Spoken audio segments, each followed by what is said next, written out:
So we can help relax all of those. And this, in a sense, stretches the fascia that goes kind of in an X from each shoulder to the opposite hip. And so I can get one hand on your pecs, or on your shoulder really, on your acromion process, one hand on the opposite iliac crest, and then I want to get really comfortable. And I want to hold pretty lightly. And I might shut my eyes and just listen and just hang out here for a little bit.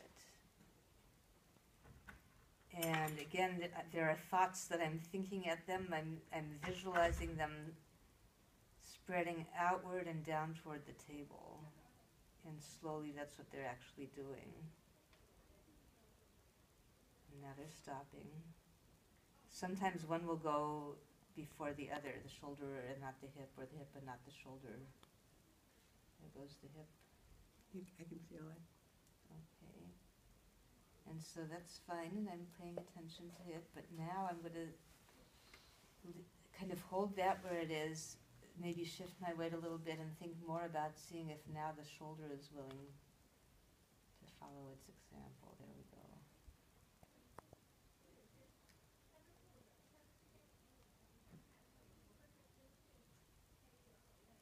And sometimes when you do this, you can feel the craniosacral rhythm. You might feel, for instance, now that both bones are out, I feel them both wanting to come in a little bit, and then in a minute they're going to be going out a little bit. That's that respiration, that breathing, like, isn't that wild? Uh-huh. Can you see it? Yeah. Yeah. Uh-huh. It looks like magic. Yeah, it feels like It magic. really is It's amazing. quite amazing, yeah. Okay. And it's interesting to do both, because you'll also pick up differences. You'll notice if one shoulder is farther off the table or one hip, and that'll tell you a little bit about what muscles might need extra attention. What are you noticing, Tanya? You said you don't put a lot of pressure into Oh, right it? now I did a little bit, didn't I? No, I'm not doubting you. Okay. I'm Sometimes I do. curious about the process, Yeah. not what you're doing. Okay, exactly. yeah. I mean, in a sense, there's two ways it can work. Sometimes I get impatient and I do put more pressure. Mhm. If I put too much, it just fights me. Like right now, nothing's happening. Mhm. But sometimes, again, I really think of this as talking to the body, kind of telling it, Mhm. giving a little information, a little feedback. And then it has a lot of self-corrective instincts that are not conscious. And with a little bit of feedback and proprioceptive input, it will very often self-correct. So that's kind of what this is.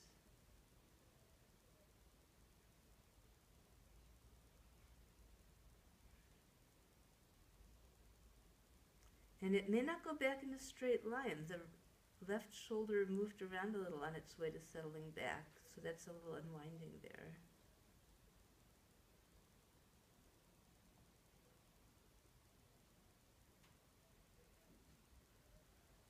And now the right hip did that too.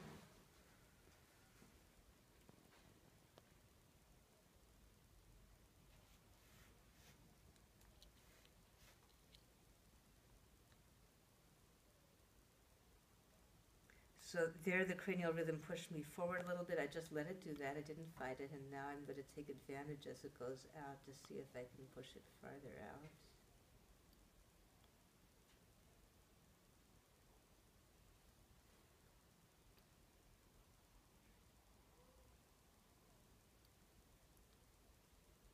Okay, nice.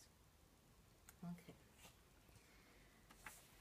And then for iliacus itself, And that's something you really can't oh, yeah, what just happened? Yeah, Or- you have mhm. to kind of just do it so many times to actually feel what's going on. Yeah, and some people will move more than others, and some people it won't be a high priority in your session, and maybe you won't stay till it feels complete. I sometimes like to use this as a transition between upper body and lower body work. If I'm going to go from arms to legs or vice versa. Okay, iliacus. So one thing I can do for this is just find the ASIS, come around the front of it, curl under, and just really gentle compression right here through the sheet.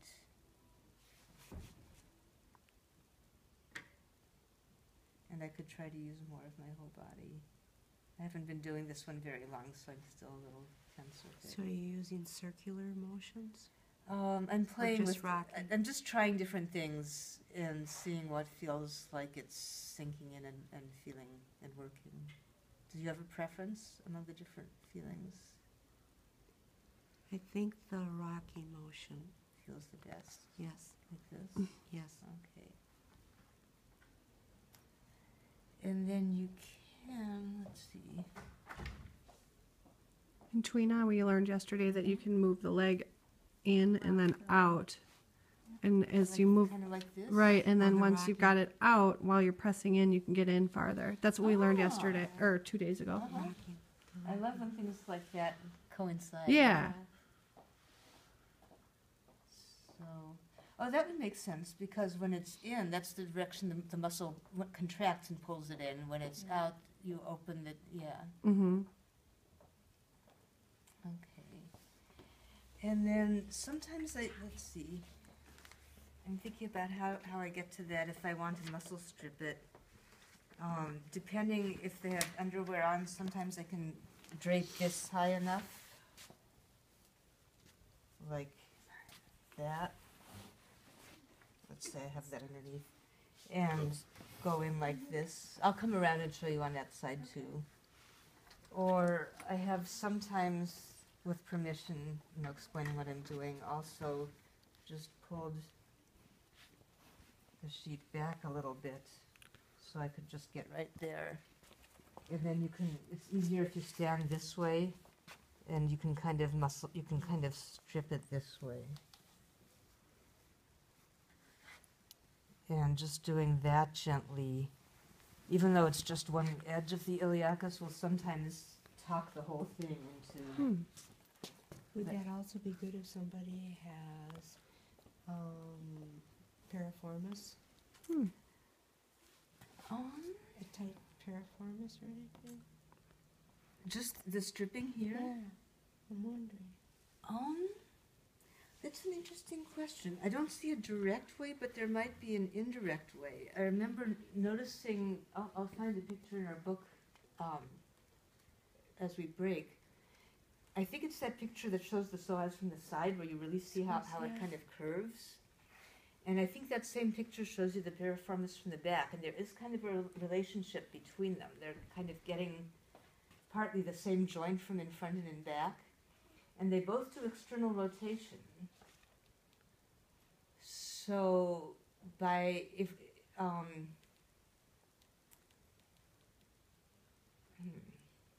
Just kind of a thought. yeah.